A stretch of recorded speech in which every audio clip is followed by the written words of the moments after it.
Is there anything that you wanted to ask before we actually truly start? Mm. think we're good. Okay. I'm Um, nervous. I'm pretty scared. I can see that. You look nervous. I'm Rare sitting in a for hotel you. room. I'm sitting in a hotel room, super awkward. So I'm like, oh.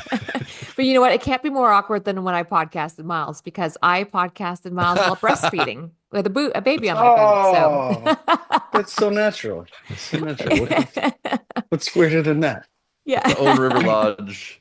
No, that was true. It was like mid-interview. Charles had to come in and be like, "Hold on, she's hungry." Yep. Nice.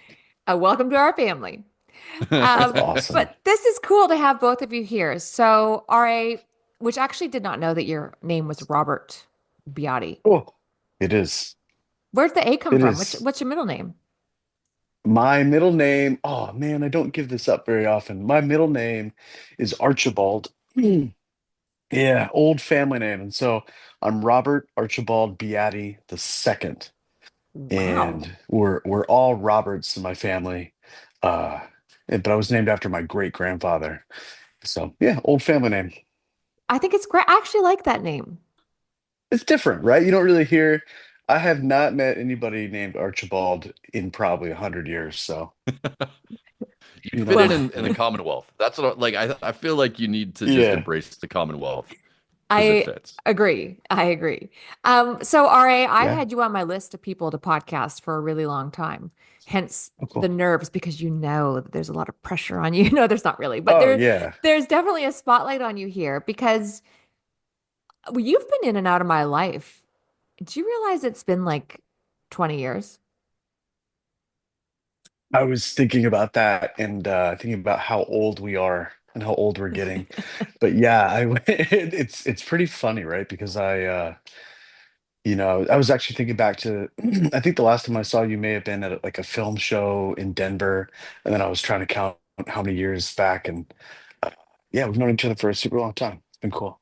Yeah, but we've not had time to actually get to know each other. So here we are. Yeah, yeah. And I don't want to do my audience a disservice. So we're going to start where you were born and raised. We are going to loop in Miles. I know some people right now are Okay. like, wait, what's happening? But it'll all make sense. Just hang tight. Miles and RA are really good friends. You guys do a lot of work together. Mhm. There's lots to talk about. But let's start with you. So where were you born and raised?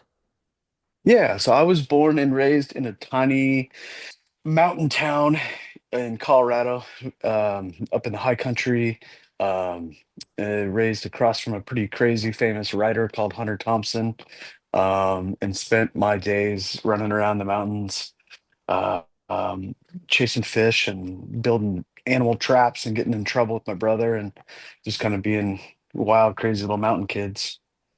And that's kind of where I fell in love with fishing. And how did all that start? Did it start with a fly rod? Yeah, oddly enough, it started off with a fly rod. My parents would, you know, like most parents with two naughty boys in the house, they would kick us out every day and basically say, "Get out of the house when the sun comes up and don't come back until it comes down." And so we would be left to our devices, and we had a river running through the property, and so fishing was just really an accessible thing to do. And so we spent our childhood just running around chasing fish and shooting arrows at stuff and just being boys. So So this is where then, I'm going to jump in and yeah, ask go you to for it. tell because I know you have a bucket biology story from that time of your Uh, life. Oh, this is great, Miles. You need to keep oh, this why up. is Miles here? This is dangerous. Um, Do you do know you what know I'm talking about? which one? There's Didn't a you lot guys of, like create this whole little like you tried to create your own game fishery on the property by damming up part of your stream into a pond and then bringing a bunch of fish in there to try and create your own little yeah. fishery? Yeah, no, we did all kinds of terrible stuff. We had and not terrible, like illegal. But we But also illegal. probably also incriminating. And but yeah, so no, we had the river coming through, and then we actually had water rights, and so we had water flowing from head gates and that sort of thing. So as kids, we had access to water. And one of the things that was super fun is one of my neighbors and his family owned like the local construction or landscaping company, and so and this kid started off like with huge excavating equipment when he was like 5, and so I remember we had a conversation one day, and in the summertime, and I said, yeah, like what are you up to? He's like, oh, just my parents are gone. I'm like, my parents are gone too. I was like, do you want to build a big pond? And he's like, yeah. So this, I think he's probably 13 and comes rolling over the hill with this huge excavator and literally dug like probably a quarter acre pond in one of our horse pastures. And like then we rooted some water and all this stuff. And I remember my parents came home and they were like equally pissed and impressed, right? They're like, wait, this you like built a pond. And we're like, yeah, and they're like, okay. Don't do that again, but this is also really cool.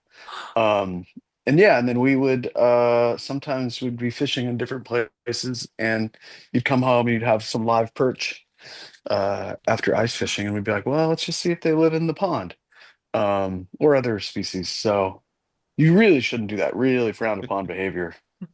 So Operating excavator. So wait, how you guys kept the pond? How long did that last for? yeah, pond's still there to this day. We don't own the house, that property anymore, but we actually had a couple different ponds on that property.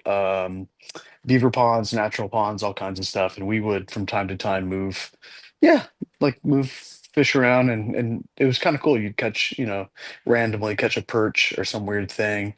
And again, you really shouldn't be moving species around like that. No. It's highly frowned upon. You sound like a But dad now, is what you sound like, because you are a father at this point, yeah, right? yeah, yep, totally. We've got lots to catch up to there. Okay, so then Yeah, we're in both parents now. we're all parents now. It's We're crazy. all parents now. It's crazy. Your timeline in high school, were you artistic at this point? Were you looking at doing some work in video or photography? We were doing a lot of video and photo stuff in high school. You got to remember that time, all of that equipment wasn't as accessible, and so we were shooting on tape. That was before iMovie was out on computers, way before. I mean, smartphones weren't even an idea. Well, someone had an idea, but not us. And so we were shooting a lot of stuff on tape, shooting stuff on film. My grandfather had a production company and was in TV, so I was surrounded by a lot of TV and a lot of media. And we were very influenced by everything that was happening in skiing and snowboarding. So seeing a lot of ski films and all that stuff come out, like really important in the culture. And I think as people who loved fishing, we weren't seeing the media that we liked being created in the space. And it was this kind of like, well, if they're doing it in these other sports that we love, if they're making great, fun content in snowboarding and skiing, why can't we do it in fishing? And so as soon as the technology showed up, which would have been when we were in early college, Mac came out with the first MacBook that had iMovie on it. You had GarageBand, you had some music, you could buy some relatively cheap cameras, still shooting tape, but you could buy some and edit and like we could like shoot and edit a show. And as soon as that happened, I think it just was like wildfire. And tell me about the wildfire. How did it all start? We shot some terrible, terrible films and we didn't have places to show them. And I remember we would like put them on a DVD and look at all the magazines that we had around the house and like write addresses down and like mail movies to different editors. And these editors would some would call us back and say, yeah, this was terrible and or we like it or we don't know what to do with this. But what was interesting is Tom By from the Drake magazine um, had done some work with Powder Magazine, creating the Powder Video Awards and kind of being a part of the fostering and the culture development of the ski and snowboard media scene. And so I think he saw kind of these young people creating content and said, let's give it a home. And so he created the Drake magazine, 5 minutes of fly fishing. I think maybe in 2005, Miles. Does that sound right? That sounds about right. I think did 2005? he do that after he made Feeding Time? That's the piece of timeline I can't remember. So Feeding Time came out, I think, when I was a sophomore in college. And I think the Trout Bum Diaries, the AEG Yeah. guys, Yeah. they were like right in there. They were after that though. They were after that, maybe, They were right? after that. Yeah, And definitely. then, and then it might have been the year after that, that Tom put together the Drake magazine. And that initial film awards, you had folks like you had Travis and Ben from Felt Soul Hmm. Media, and they came out with Running Down the Man. Yep. There was a cool, there was a filmmaker from Texas making cool tarpon content. Um, the AEG people, um, Brian out of Idaho, Oh yeah. Oh yeah, yeah, yeah, yeah. Brian Husky, Yeah, Brian yeah, Husky. Brian yeah. Yeah. Husky, Yeah, yeah. remember? Brian Husky, and then gosh, I'm gonna get in trouble. Mikey Weir out of Hmm. California was a pro snowboarder, and he was making stuff. Um, there's a couple more. Yep. There's a couple others I can't remember. And I feel like this is an important to anybody who's paying attention to this the landscape of visual fly fishing media. That to me, I didn't really know it, but I look back at that as a really formative moment, right? Tom was Yeah, yeah, because yeah, was the editor of Powder Magazine at the time and also running the Drake, had this yeah. very prescient notion of where it was going and how to bring like with the Drake, he figured out a way to create a more youthful voice in fly fishing and a more irreverent voice, Yeah. and that translated really well into films. And so he came out with Feeding Time, which, if we're honest, wasn't very good, but was groundbreaking in what he was trying to do. Like he Yeah. understood where things were going, and that's I mean I'm not saying that I wouldn't say to Tom directly. Like, he knew it was where it was going, but he also knew he wasn't the one who was going to make those films. And Right. so, since that wasn't going to be the case, he wanted to be the person who created the space where this new genre could be showcased and where it could grow and where it could find an audience and a home. Correct. Yeah. Yeah, he definitely had the vision for that. It's all piecing together now, too, everything that you're saying. And this was well before the tours, right? Yeah. That was For actually, that came later, probably largely in part to this. Which editors were you sending this stuff to at the time? I sent video, we made a film about fishing in Slovenia, and we had one about brown trout, like a stonefly hatch or something, and I would ship those to basically all the magazines. Um, Manufacturers too. I send them to manufacturers. I have a really funny story. Like this is how old and antiquated the fishing industry was. I sent a DVD to a manufacturer, and I'm not going to name the manufacturer, but they make fly rods on the East Coast, and they had the editor, someone got back to me and said, I don't understand the film because it's super short and it's just like really repetitive. And I was like, what are you talking about? And so I like called him up and I'm like, all right, so like what are you seeing?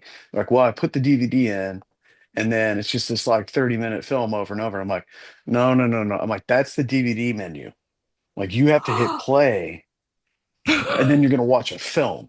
So I mean, we're talking these early days, like we were really starting from scratch in the early days. Because this genre wasn't people weren't ready for it. I mean, this is the old staunch tweed, just early days of fishing, of fly fishing. Yeah, because there wasn't a place for it on the internet. No. And No, I remember that didn't exist. even when there was space on the internet at some point, it would take hours upon Yeah. hours. I mean, it Oh wasn't just yeah. the click of a button. No. No. Yeah. That's why you No, had you're to have right. DVDs, right? Like the only way you could Yeah. distribute these films. Think about dating myself for sure, but the early AEG stuff, you had to like send away for these DVDs or go find them in one of the few fly shops that would carry a couple of different copies Right. and go on this vicarious journey with these people who are doing the things that you wished you could do. Yeah. There wasn't access now you can go on YouTube and you can get an endless supply of that same kind of idea anytime you want, but you really had to hunt it out then and work for it. Yeah. So then when was your first big break? I'm assuming it starts to all happen after Tom, or you tell me what happens then.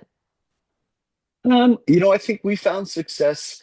One thing that we really like to do was mess around and have a good time and just be playful with the genre. And I think we saw we saw that in a lot of ski films and a lot of different films where you would basically and you'll still see it in a lot of ski films today where there's like a lot of tongue-in-cheek kind of spoofy stuff and then some really good action, right? And that's kind of a formula that you would see in ski a lot. And so we started to apply that and we just goofed around a lot. And so we made a lot of movies. We made a movie called Green Screen. We made one When Guiding Goes Gangster, Stream of Consciousness, a whole bunch of other ones that were terrible. And we would make these like short pieces. And we were also fishing guides at the time. So we were like really inside baseball and just like living and breathing the fishing guide lifestyle. And so we would basically just make little spoof pieces that we thought were hilarious when we were 20. And so we had a lot of success, I think, early on, like making these goofball little pieces for other 20-year-old fishing guides. And so we were really pretty niche. Like, Did you have a bone to uh, pick with the old guard? What was it like for you back then? Because you hear different stories, just to give you some yeah. context to my question. A lot of people in the early 20s at that time did have a bone to pick. It was not like I think a lot of people assume it was, where there were just these open arms and the old guard said, "Come on Oh yeah. in. We want you. We love you." I mean, there was a little bit of a, not a war or anything like that, but, Yeah. and certainly I'm not speaking on behalf of all of the old guard, but there were definitely a select few who were not going to let anyone new in. Did you have You're any of right. that? That's an awesome point, April. I mean, I think what people may not recognize if they're new to the sport now, or if they've just come in over the last couple of years, it was not that welcoming and it was not that accommodating. It being kind of the culture, and I think it was just because fly fishing was guarded. It was you guarded your fishing spots, you guarded what you knew, and that knowledge was kind of cult-like, and you kept it close, and you didn't easily offer it up. And so, you know, it wasn't until the corporate side of fishing had very strategically made initiatives over the last 20 years to really bring in young people, Yep. right? Like to see that and say, we're going to bring in all these folks that are not here and we're going to fill this space with these new people, which is good, right? But it really took like a whole deliberate approach and people saying we're going to do that and we're going to welcome people in and we're going to teach them stuff and give them information. Yeah, it was not that way. And so I think what we were reacting to was probably a little punk rock. I mean, um, we were 20-year-olds and 20-year-olds are jerks and we're annoying or 20-year-olds are supposed to be annoying. That's their deal. And so that's kind of what we were. And so we'd play music and they'd say, you can't play that. You can't be playing your rap music with our fly fishing. And, it's just trying to kind of upset the status quo, I think. Yeah, it's so You funny. probably, what was your experience like? I mean, you came in and you were like completely disrupted the workflow. Yeah, I was definitely not always welcomed. There are a few people who have passed, so out of respect for them, I'll keep their names out of my mouth. But some of the most famous fly fishermen in the world were horrible to me. And not just horrible to me. I mean, Mm, they went out of, in fact, the most famous fly fisherman in the world, and I'll leave it at that, who is now yeah, gone, yeah, went out of his way to ruin my career. He spoke to every magazine I wrote for, tried to ruin my reputation there. He refused to film with me when I would fly in, he would fly out. He would try to that's crazy. sabotage me at all of the fly shows. He Oh went yeah, out of his way to ruin my career. Because I didn't, I mean, I looked up to him. I mean, he was like the godfather to me. I looked up to yeah, him as we all did. But I don't know if it's because I wasn't a submissive woman. I don't know what the deal was, but he was not right, having it. right. And so unfortunately, that bled into a lot of his peers, and it was really hard. And I remember the conversation. Mikey Weir was trying to get in at the same time I was. Okay. And this guy, I don't know if Mikey knows this, but he went out of his way to ruin Mikey's career too. And he was like, Oh, no I way. don't want these young punks in. He was not letting any of us in, Um, because it was going to be a whole turn of events, and or just yeah. like not even a changing of the guard. Because you look at someone like Joe Humphreys, who's just amazing, and he went out Mm, of his way to invite. I mean, not around that same time, I had dinner with Joe, and he was so lovely and inviting, and he wanted all of us, all of the new people in. You know what I mean? yeah. Um, so I definitely felt like we had people going to bat for us. But yeah, it was a pretty awful time for a lot of us young people. You would have been in the same bucket. He wasn't going to let Yeah. you in either. Just that the No. word didn't get out to many of us. But there was a Yeah. very, very, very strong group of people who were right in there with the magazines and with media saying, if you work with them, you're not working with us. Isn't that And crazy? yeah, I think a lot of people don't know about it. But yeah, Yeah. it was pretty awful. Well, I think Yeah. that's an important. I think that's part of what makes the legacy of what the Drake and Fly Fish Journal and some of those alternative publications, what they did was open up a space for those of us who were coming up around that time to be able to circumvent the structures of media that were already there, Yeah. Totally. right? They gave us an audience and a space to be able to speak and publish and to try new things and to be irreverent or different, to capture that 20 something soul of dirtbag fly fishing that was going on in our lives and celebrate that instead of trying to marginalize it. And so I think from my perspective, that was the only way that I got in because I wasn't Right. gonna make it through any of the big three, two of which are now gone, by the way. Right. Uh, Right. right? Like the big three magazines at the time, Fly Fisherman, Fly Rod and Reel, and American Angler. They Sure. dominated the industry. The only one left is Fly Fisherman. So that obviously that approach didn't quite work out. And you know Right. why? And I'll tell you this because Ross Purnell, who I was actually supposed to podcast 2 hours before you guys, but he's really sick. Um, Oh, he, for me anyway, went to bat for me because that same person went to him and tried it with him. And Ross had my back and said, no, I know her and that's false.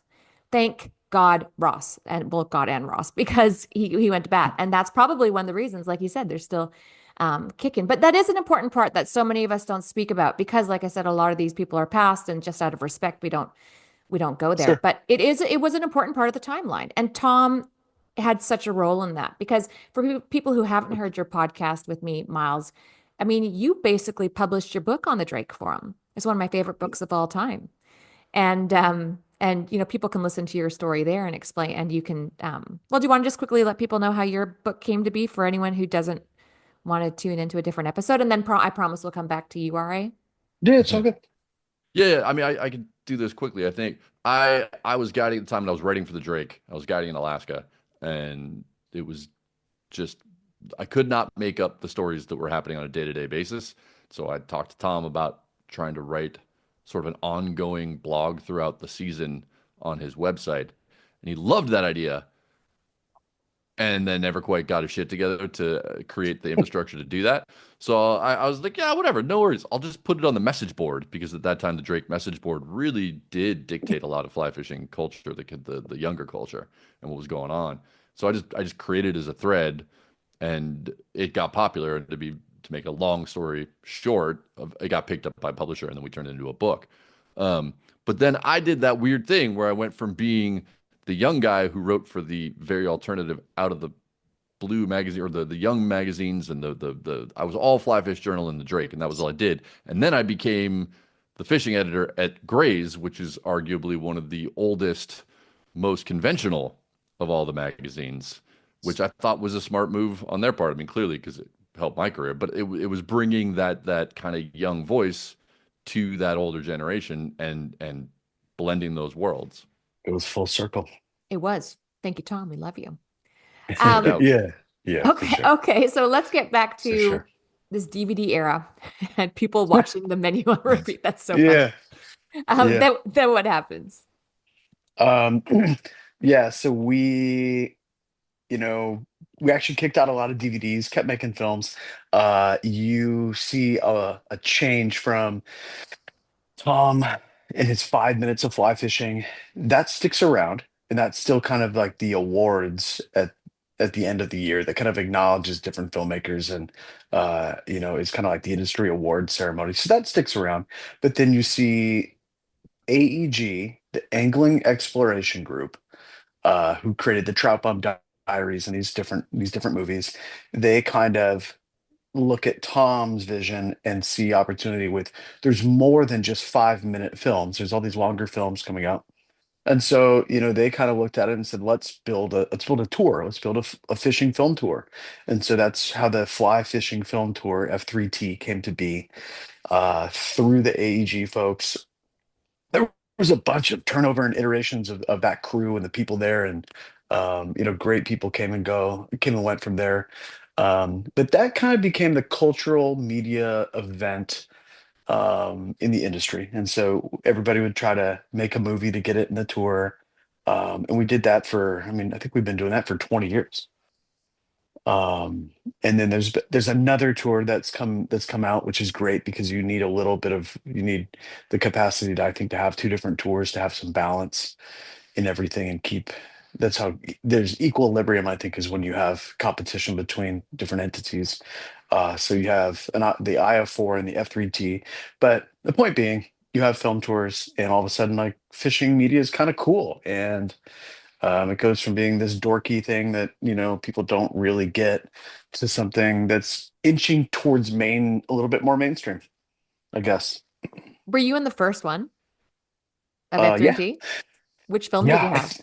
I think we had one about peacock bass fishing in the Amazon, and it like starts off with a big ski scene, like a big powder turn, and it was like we left her in a big powder event and went to the Amazon, and all these people were like, "Boo! You can't show skiing in a fishing movie. What are you doing?" Um, because that's how it was in the early days. Like, you get in trouble for everything. But yeah, and then we've basically just been making movies now for, I think, 20 years. I've made a bunch with Miles. I've made a TV show with Miles. We've just been making all kinds of weird stuff now for like 20 years. But do you remember back in the beginning stages when everyone would cheer when you would get a fish to jump on camera? Yeah, It was like a big deal if you actually caught the fish jumping. yeah. Oh Yeah. yeah. Oh, the bar was pretty low back then. I mean, you could the cameras weren't that great. The technology wasn't amazing, and, like, yeah, I mean, the shots those early shots, it's pretty funny because you look at that footage now, and if you were to play that footage now, like the best footage from back then, if you played it now, people would just be like, what are we watching here? What's the big deal? But I want to talk about that because I think Yeah, that's an important part. And I'm going to jump around yeah, here for a minute and just fast forward to present day. The bar has been set now. It's changed. yeah, And I've got to admit, I actually miss those days a little bit. yeah, for They sure. were exciting and fun and wild, and now everyone sits down and I don't know, the vibe's off. What have you both found as far as just how much things have changed, really only in the space of a short time? 20 years is not that long. Miles, you want to jump in? Yeah, I mean, I've thought about this a lot, right? I remember part of what I loved about the tour when the F3T started happening was it took this thing that we were all doing alone or with small groups of friends, and by that I mean consuming fishing media, whether it's reading magazines or watching those DVDs, and it made it these gave it a festival environment where you got together with all of these people in your community. At least for me, right? I was living in Bozeman at the time, which was, and still is in many ways one of the epicenters of American fly fishing. So when that tour would come to town, everybody would show up. And it would Mm, be a massive party. mm. And it gave this relatively solitary pursuit that we all love and appreciate, it gave us an opportunity to get together with all of these people who shared that same passion, some of whom you knew, some of whom you didn't, and celebrate it collectively. And that Yeah, was just such a unique experience because I'd never seen that before. I'd never been in a group of fly anglers like that before, right? When all of us started fly fishing, it was still pretty marginal, and there weren't a lot of young people doing it. We were weird for being into fly yeah. fishing when we were young. And so it felt like this amazing validation of the community to have everybody feeling that together and experiencing that together, which I really loved. And I remember the first film of RA's I remember seeing, this was long before we ever met. I can't tell you what the film was, man. I don't, it was, but it was a profile. It was sort of a humorous profile of the guide life, one of those Ooh. early inside baseball films you made Hmm. about like what it's really like to be a guide. So of course that resonated with me. And I just remember one scene. I remember one scene in particular of the guide sort of just waxing poetic about how great the guide life is and drinking a cup of coffee and how Yeah. beautiful it is on the river and what an amazing dream they get to live. Meanwhile, in the background, there's a client just flipping the rod around, and the guide finishes talking about how great it is, and then takes a sip, and the client goes, "Am I supposed to catch anything?" And it was such a perfect distillation of the experience of guiding versus or the expectation of guiding versus the reality, Yeah. right? Like the glamour that we all held about guiding versus what it actually was most of the Yeah. time. And this does get around to the question you're asking, April, because the reason that sticks out to me so much is because there was no giant fish jump in that film. There was no amazing hero shot. There were none of these things that we've come to expect. But it stuck out to me because it captured an experience of fly fishing in my life as living as a fly fishing guide in a way that no one else was doing. So there was a story to it, and there was a human element to it. And from the very early days of the film tour, I was that naysayer. I would tell friends to say, like, you guys, this is just an arms race of fish, and there's no Yeah. story here. I don't Yeah. care about all these fish you're catching without any of the context around it. I'm so glad Yeah. you went to the far corners of the earth and caught that giant tarpon. I'm really happy for you, but I want to know more about the experience of going to that. I don't just want to see the music video edit of it. Yeah. And I think one of the reasons that you and I started working together and why we have worked together as well as we have is that we both insist on there being a human story, the story of people that the fish are just part of. Like the fishing is the frame to get to the real story. And to Yeah. me, that's what I've always sought out. And I've had many barroom arguments over this in the last 20 years. Because, a lot of my friends are filmmakers who's like, dude, no one cares about that. You're the only one, you and your weird writer friends. Everybody else just wants to party and see cool fish. And Yeah. they're right about some segments of the audience, and that's fine, but that's not what I wanted to do. And that's not what you Yeah. wanted to do. I think that's a really good way of summing up. Yeah. Why, number one, why you and I do like working together on these projects and our pursuit and yeah, and that space. I mean, and it's tough because you get desensitized. Anything that we do in life, unfortunately, you get desensitized to anything that we see with frequency, right? And so when a camera can capture a tarpon jumping in slow motion, whether that's 120 frames per second or 450 frames per second. The first time you see that, and you see, because you're seeing something your eye can't capture. So you see a tarpon jump in slow motion and you see its gills, like the gills fluttering and all the water droplets coming off, and you see it in slow motion and it blows your mind. But every single time you see that happen for the rest of your life, you'll be desensitized and it'll become less significant to the point where you could see shots of those fish eating dry flies, jumping, all the things that they were doing captured in high quality film that we had never seen before because the cameras weren't capturing it. When we all saw that, it was mind blowing, but it didn't take many years until that had lost its luster. And then that's unfortunate because now, I mean, you can some of the most jaw-dropping footage you'll see in everybody's edits. And it doesn't really mean much because we're just kind of we've seen it. It doesn't mean anything anymore. And so you have to push past that. You have to have that. You need that great footage. You have to have that action and that sort of thing because that's what people expect and want. But if you don't have a plan to entertain people past that, um, you're in trouble.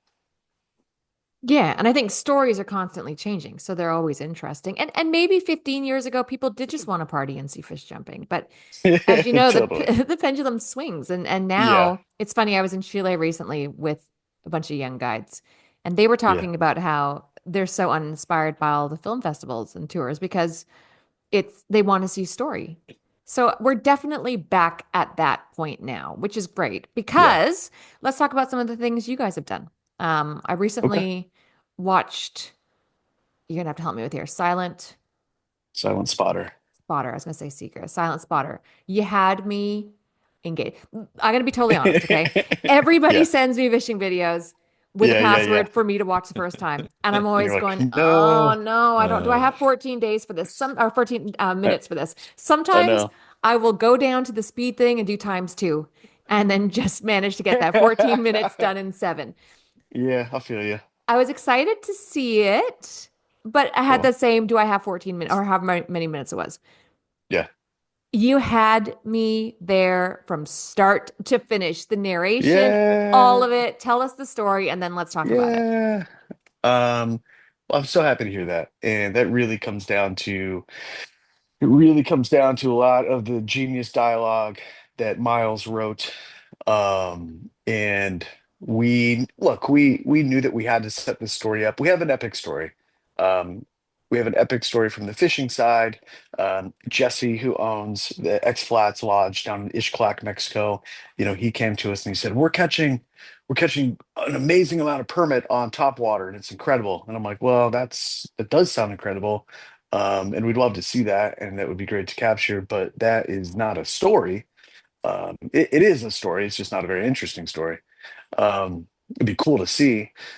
So we had to kind of peel some layers back, and we said, well, what else is there? Like, what other stories are there? And it just so happens that the one of the young guides that has pioneered the crab patterns in this fishery for topwater permit, he's deaf. He was born deaf, and immediately when I heard that, I told Jesse, I'm like, you should have led with that. Like, that was a great, like, that's your story, man. Like, because I had 1,000 questions. Like, how does that work? How does he communicate? What if he sees one? How does he tell this, like that? All these logistical questions. Um, and so immediately we knew we had a great, a very interesting human interest story to tell. But also, one of the big challenges Miles and I realized pretty quickly is when you have a deaf uh, central character, who's going to tell the story? So that was where Miles and I got a little creative, right, buddy? Oh, I didn't even think about that. I was so Yeah. Yeah, interested in the narration. I just yeah, assumed I didn't even think about the logistics of this. From a yeah. We were storytelling like, who's going perspective, to tell the because story? yeah, it was a Yeah, of good when course. RA called me and said, "All right, here's what we got." I had the same response he did. I was like, permanent floating flies. Cool, we've seen that." But Tommy Batoon, Tommy's story, cool, but this is his story. I don't want somebody else telling his story, but he actually physically can't tell his story because he doesn't speak. How the hell are we going to figure that out? So Yeah, from a writing perspective, it was a fun challenge yeah. because we had to sit there and go, okay, how do we do this? How do we make this work? How do we do this respectfully? How do we do this honestly? How do we like where do we go with this?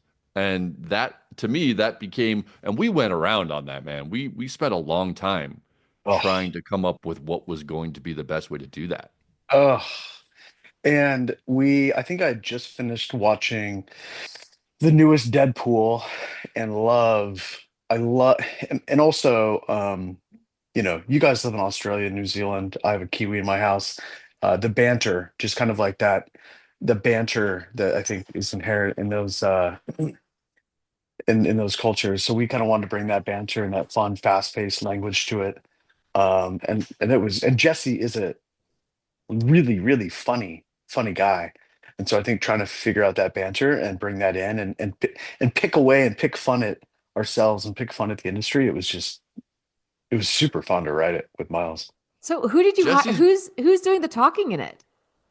that's Jesse. Jesse. That's the owner of the X Flats Lodge. I got So it. Okay, okay, okay. Yes. So okay, yep. That's actually him doing it. yeah, Yeah. I thought you had maybe had to hire somebody because he's really no, great. he's Oh, really he's good. really good. Yeah, no, he nailed it. And Jesse's willingness to make himself the butt of the joke That. Yeah. is what makes that film work. Like it, I have to give Jesse all the credit possible for being willing to see what we were doing and to be confident and comfortable enough to say, "Oh yeah, this is funny. I know I'm making fun of myself, but I it's totally worth it. Let's go. Yeah. Let's do this." Yeah, there was Yeah. a lot of humor, and I think you have to watch it a couple times to pick up all the it's very subtle humor in a lot of parts.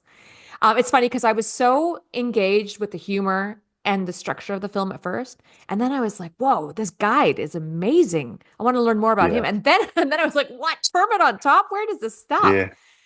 Just for people listening who don't necessarily have that much interest in media, what is the deal with the permit on top water?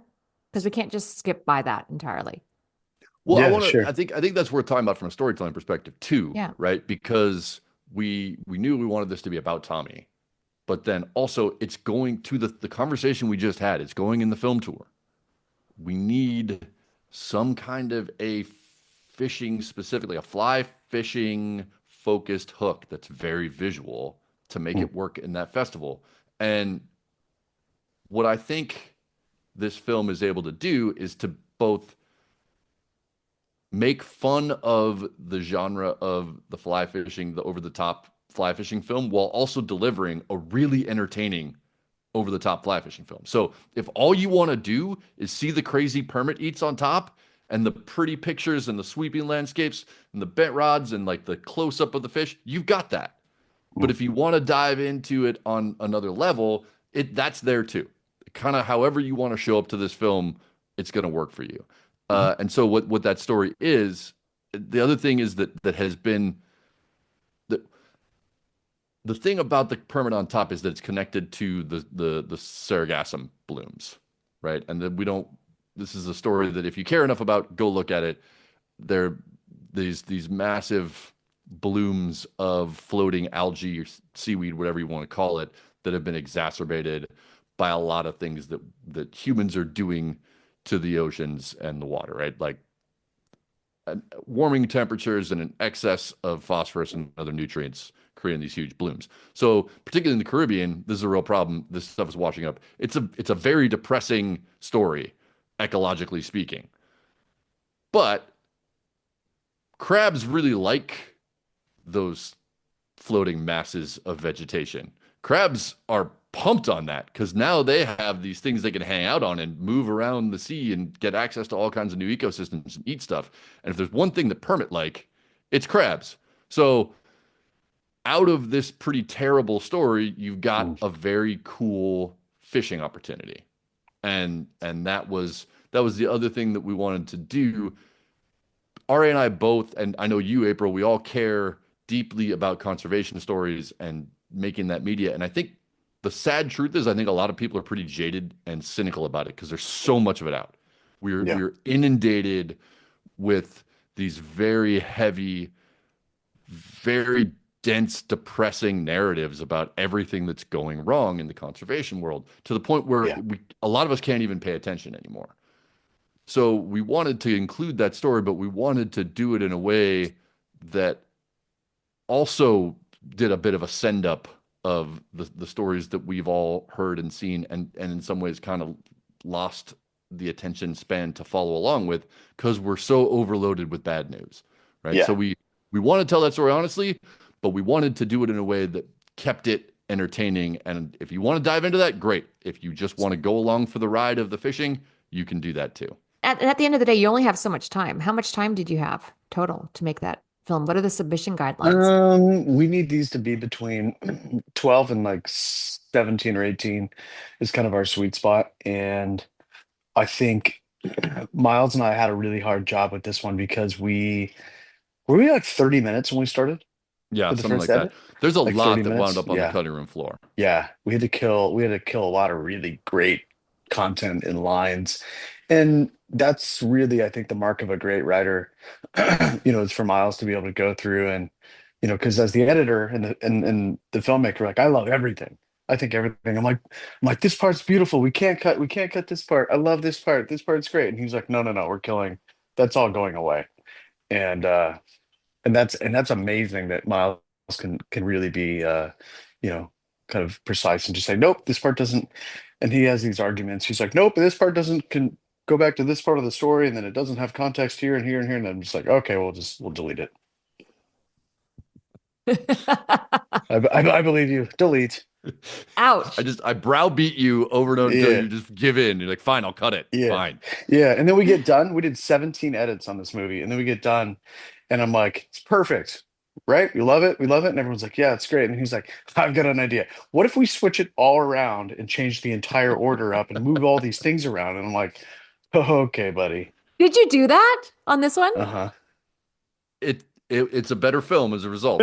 Yeah, I have to I know. did do that. I have got to know. What did you switch out? What aspect did you switch? Or which Oh, two parts did you switch out?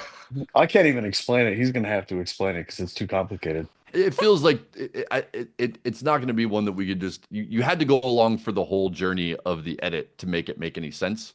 Got it. But yeah, we sort of had there's one section in there that we're trying to give people a sense of what it might be like, not that we could ever know, but what it might be like to experience flats fishing without sound. What it might be like from Tommy's perspective, right? Because a whole lot of this is about trying to get people to shift their perspective Right. on what they see and what they expect. And we had we had added some things that come later, sort of shoehorned into the section that is doing that now. And I advocated for splitting those up and making them stand alone. And I think it's stronger the way that we landed. But Yeah. it wasn't fun. Like, you know, It it never was a lot of is. work and a lot of arguments. But that's how editing goes, whether you're in any Yeah. media. And I'll tell anybody this, that the hard part of making any media, whether it's writing or filmmaking or whatever, isn't in the first draft. That shit's easy. It's Right. in the revision and the editing. That's where it gets hard. Yeah. That's where the work, you put the work in for sure.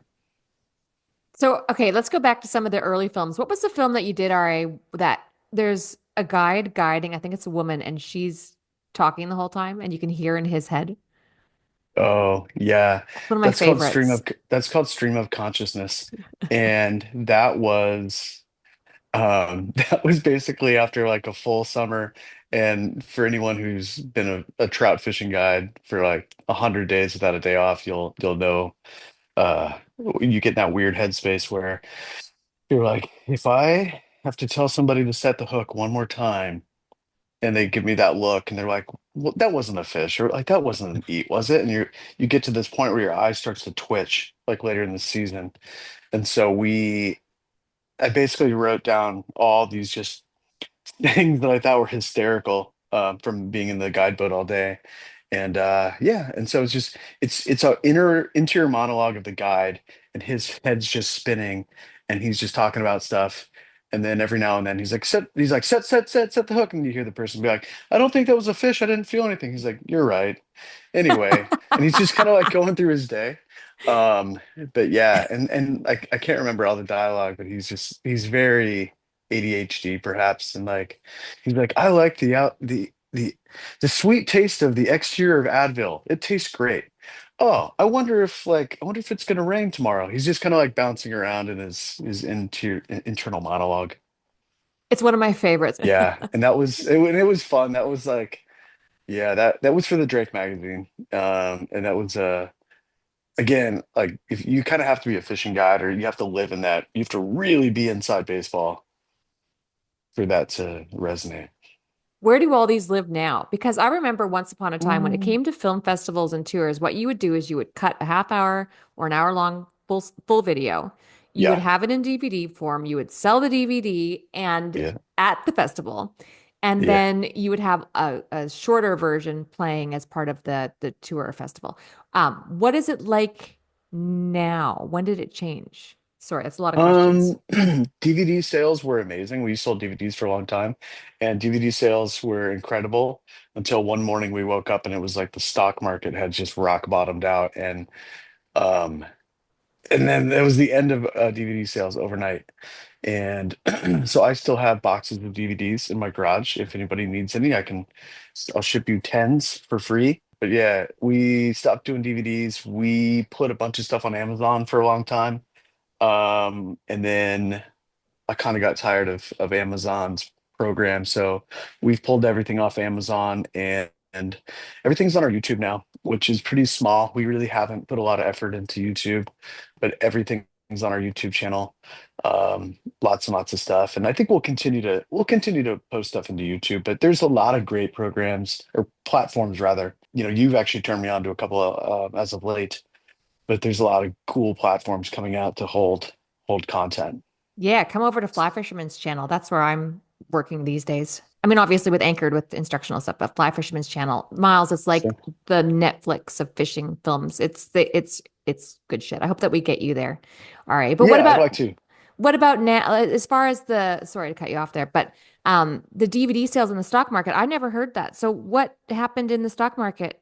Was it a tech thing or was it a what was the Oh, reason? it was just like the stock market crashing overnight. It was just DVDs went from there was distribution partners and we had a full infrastructure and we would sell a lot of DVDs through a bunch of mass merchants and different I mean big accounts like Dick's and all these different Sportsman's Warehouse, Cabela's, and pretty much overnight everybody was like, we're not buying DVDs anymore. We're shutting down that aspect. And it just dried up overnight. And it correlated with, just basic changes in technology. They weren't making TVs with DVD players in them anymore. And yeah, consumers were just done. And so DVD sales just dried up instantly. And pretty tricky part for the business model, I think, because, kind of like musicians with with CDs, um, we really had to look hard at the business model and say, okay, if we're gonna make films and we're not gonna sell them, like how are we gonna make this work? How's this business gonna run? How does it run? Because you guys don't get paid a fortune to be in festivals and tours. We don't And get paid at all to be in yes, those festivals or tours. what does this mean to the content? Is the talent going away? Are people doing ego projects? Is it vanity stuff? What's the reason? It's tricky. I think we got to really be respectful and happy that we have the sponsors that we do have. It's a huge props and thank you to all the different sponsors and folks that we work with because they're the ones that keep this whole thing moving. Yeah, We don't sell films. There's really not a lot of platforms to sell films. The film tours don't have a business model structured around paying for their content, unfortunately. And so it's really up to the partner brands that make our movies possible.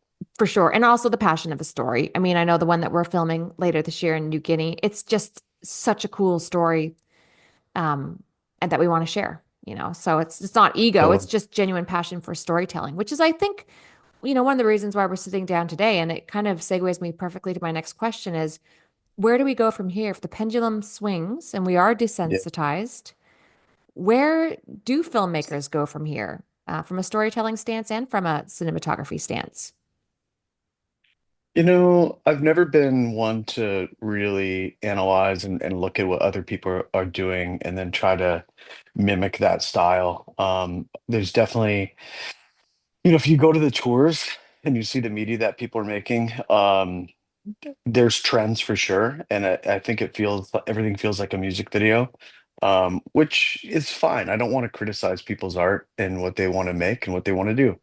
And if people want to make music video and action and shoot beautiful things and not have as much of a story, like that's fine, by all means.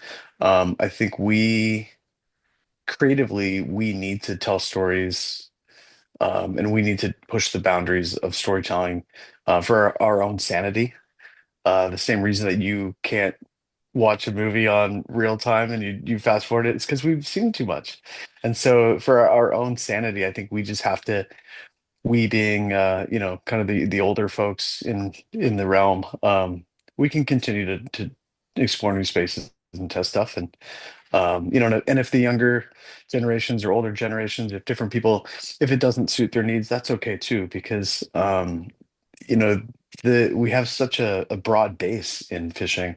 There's so many young people, there's so many older people, which is great. And I don't think we can be everything to everybody. So I think, we'll just continue to tell the stories that we like, in a way that we feel like is creative and honors the story and we'll just hope that people enjoy it. Yeah, and I hope you're right, April. I hope that there is more of an appetite for more complicated, nuanced storytelling because uh, I remember whatever it was, 20, 15 years ago, sitting down with filmmaker friends, not RA, but others saying, bring me in, or not me, a writer. You need a writer. You've got all Yeah. this stuff, but you need a writer who's thinking about this in terms of storyline, and it will make this so much better. And them saying, no, we don't. Like we're not, we don't need that, and we're doing fine without it. And there's not really much money in this anyway, so we're not going to pay you or somebody else just to do that. And so I hope that that's the case, uh, because one, I want to see those films made, and I want to see that attention to detail and narrative and human experience in the films that I get to watch because I love fly fishing media. I care very much about this culture and this world. Uh, and also, it's validating after all these years of me being the guy at the door going, hey guys, we could be better. Yeah, yeah. I hope that happens. I hope we keep doing that. And I think to the point that you were making earlier, we're right now very dependent on brands who think that there's value in that and are willing to spend money in a pretty niche industry where I think there's a misconception out there that all the brands in fly fishing are sitting on all kinds of dollars and just like getting rich. And that's really not accurate. Like there are some big brands that play in this world, but there's not a whole lot of money flying around in terms of marketing budgets. So if Mm, they if somebody like Orvis and Squala and the folks who really paid for the films that came out that we just worked on this year, for them to choose to allocate that much of their budget, which is a significant portion of their marketing budget, on a story, because we're telling them it's a good story and it's not even a story about them. right. I that's to me, I I think that they're looking at it in ways that is forward thinking and valuable, I hope, and will pay off for them. Yeah, Yeah. Yeah. I think we need to keep that in mind too when we do see their brands flash up on top of a screen. yeah. It's at a cost and it's a yeah. Um, I just have to bring something up though about hiring a writer. Could there be a perception or even a rebellion against scripted work of any sort? Could it be that a lot of these creators just wanted to appear as organic as possible? And when they think of writer, they think Steve Apple. Remember that scripted, hilarious show that he did all that time back? Could that be Oh, part of it? wow. That's a That you're throwback. you're going Oh my deep. God. I'm not advocating for that. Uh, Love you, I Steve. would, yeah, yeah, nothing, not a dig. Just But that's not what I'm trying to re. when you think of I, writer, a lot of people do think scripted reality television, and there's this Sure. aspect of or this perception that it's not organic or natural. yeah, I very strongly push back on that as having someone who's created a lot of media and has watched a lot of media, and Yep, I I agree. don't think there are very many examples of a group of anglers who say we're going to go on a trip and bring a camera and don't put thought into what the narrative is going to be or how it's going to come out or what shots they need to get or have a plan in place before they do it and that where it ends up being effective and compelling. Um, a lot of work, a lot of writing work goes into creating good unscripted media. That doesn't mean that it's canned or that it's forced or Mm, inauthentic. But if you are trying to capture an experience really clearly on film, you're going to have to do a lot of planning. That's not just going to happen. You can't just expect to show up with the camera and point it at it and make it work. It's not going to happen. yeah. Yep, There's a difference between being written and being scripted. that's what I'm looking for here. Okay, so the difference between being written and scripted, and maybe that's a blurred line that we just need to provide some clarity for up and comers so that they understand that they're not one and the same. No, Right. Right. And I think we one of the no. things I really enjoy that you bring as the writer, Miles, to these projects is all that research and all that homework and context for the place and the details. And and because when I'm there with a camera, I might be getting information and documenting something and saying, yeah, so this floating sargassum is coming in, but and these crabmen coming in, and I might understand it, on a very, very simple level, but you'll go into this real, research phase and get very thorough, whether or not all that information emerges within the narrative. We'll go pretty deep into it, and you'll say, well, yeah, these mats are actually coming out of here and here, and here's the backstory on them, and we'll kind of really make sure that we understand all the layers of it. Or if you're researching, some of our characters, like their like Tommy's history, his family history, and different aspects of going deaf and like all these things. And I think that that research that you do, even if it never sees the light of day, like it produces a deeper foundation, which makes everything a lot stronger. Yeah, I think well that's where it works out well, and you dive into this too, and kind of like you believe very much in legwork, right? Right. And you've learned that over the value of that over your career. So have I, right? So what I can do, because in order for the filmmaker or whoever's shooting, whoever's in the field to be really focused on capturing what happens in the moment and really getting it, you have to do the work ahead of time to have a really solid plan. Because Mm. if you're in the field trying to figure out what do I need, what do I need to get, what happens next, Yeah. you're not able to focus on capturing the immediacy of what's happening, of what you can't plan for. Sure. So I honestly think having a good plan allows for more of that spontaneity to come through. Agreed. That's a really good point, actually.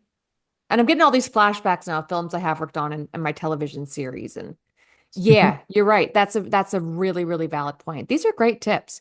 Um, is there anything that I've missed that you guys want to add? I know we wanted to talk a little bit about your films. Ari, I've always been curious about you.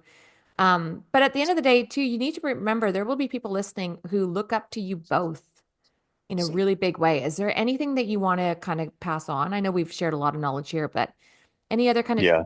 tidbits or tips you wanted to pass on so we can get away from a lot of the mundane?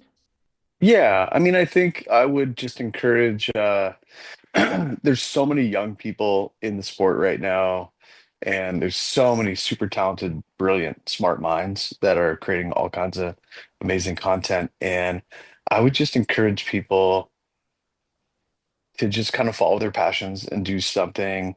Do what you love. Do what inspires you. Tell the story that makes you happy, and don't be worried about mimicking the trends and what other stuff looks like, because I think that's when art gets stale and boring. And when I see young people doing stuff with a whole different twist and a different look and a different lens, like it's super inspiring for me. And I love seeing that. And I would just try to encourage people not to be, don't be scared to just push the limits of it. Do it. Just try new stuff and blow us away, because I've got a lot of gray in my beard now, and I'm starting to get to be one of the older people in the room, and I'd love to just see more and more new stuff from young people. Yeah, I'd say I have two things on that. One, read books. I think that visual media is great. I work in visual media. I love visual media, but a lot of what you can learn about pacing and complicated narrative comes from books. And I Yep, know that's a that makes me great tip. sound antiquated, but No, no, I think it's an seriously, excellent point. go read some great books. There's so many great books, Yeah, and fly fishing punches so far above its weight in terms of the quality of art and media that we have produced for so long, and we're just like the very not even the newest anymore, I guess, but one more step in a really long lineage of people trying new things and breaking the rules and being kind of out there. We didn't invent that. People before us did. And yep, the other thing I would say is be willing to make fun of yourself and laugh at yourself in public. And if you take yourself too seriously, I don't care. And if it's not funny, if you're not able to laugh at the ridiculousness of what you're doing, even yeah, when you're being sincere, it's not going to land. yeah. I'd say those two things. Yeah, It's those are good. fantastic points. Have you seen young kids? I say young kids, but like 20-year-olds in bars nowadays. Remember when we used to go and we would dance and it would be wild and awesome? Yeah, Yeah. Now and I can say this because I did spend New Year's Eve in Arkansas in a college town. and was one of the only people dancing. I think everyone's so afraid of their phones being pulled out now. They don't dance anymore. They just kind of Oh stand there and no, bop. really? It's surreal. It's so weird. Oh no. I think we're Sad. so afraid of being captured forever on the internet being silly. Yeah, That's actually a really important point that you brought up about being able to laugh at ourselves. Yeah, laugh at yourself. Let yourself be vulnerable. It's Yeah, something it's that, so fun. ridiculous. if the pendulum swings and we're all so perfect nowadays because all of our faults end up on the cutting floor, then let's swing it back to being able to be Yeah, vulnerable in ourselves. Yeah. The agreed. other thing I'd say is I hope that people go see Silent Spotter, but Ari and I also have another film that's in the F3T, and I hope you go see The Hard Way as well, because I think it's Yeah, really interesting. They're very, very different films. I don't know if we even talked about this, Ari. I feel like we have talked about how different they are, right? Silent Spotter is very VO heavy. It's really punchy and cheeky and sort of sarcastic. yeah, And Hardway is much more sincere and slower and contemplative. And we keep talking about how they're really different films in the making of them as we were working at the same time. But I showed them both to my wife recently, and I was like, isn't that great how different they are?" And she said, "What are you talking about? They're both profiles of fishing guides. oh They're yeah, basically the same film." And I hadn't even thought of that because our approach in the filmmaking was yeah, so different, right.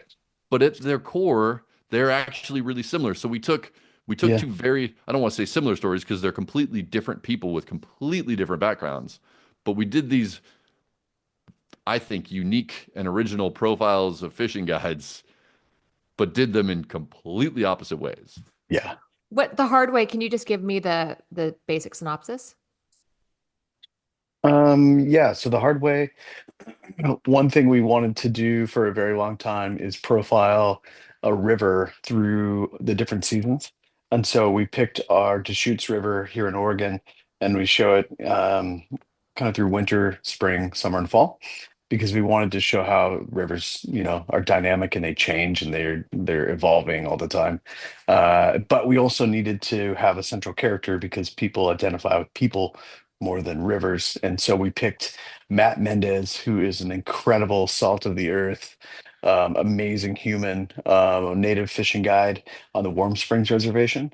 And Matt came up in a very authentic, hardworking, and challenging way.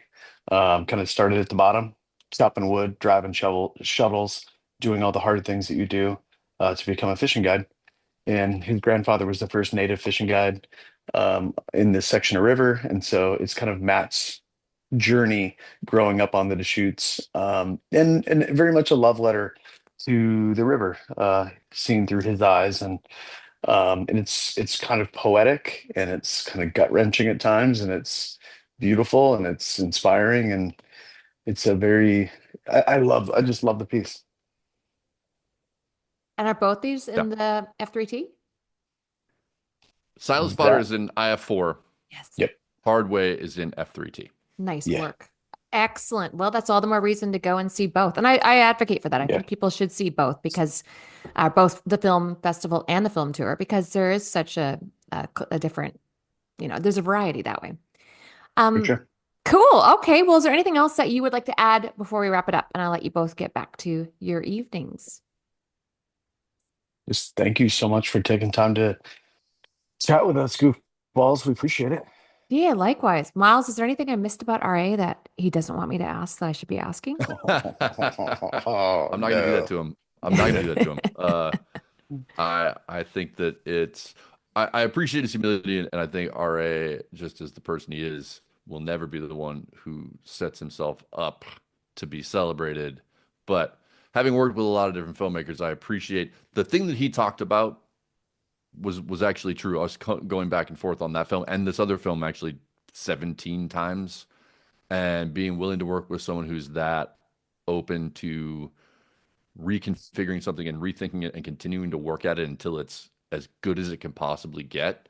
Um, I think that's rare in any place that I've worked and experienced, and I have a ton of respect for it. And um, I think that watching his evolution as a filmmaker really mirrors the evolution of the genre of fly fishing films, and that's pretty cool. And we talk about the gray in our beards and all of us getting a little older. And I hope that we're able to look back. I know I'm able to look back on the things I've worked on with a measure of pride and also some ridiculousness, because some of the early stuff we all did was terrible, right? If we can laugh at that now, hopefully in 20 years we'll be able to poke fun at the things we're doing now because we'll be Yeah. doing whatever the next thing is. Yeah, Well absolutely. said, Miles. Love it. Well, it's so great to see you guys. I'll have this up next week and Okay. don't be a stranger. Thank you so much. Thanks, April. Appreciate your time.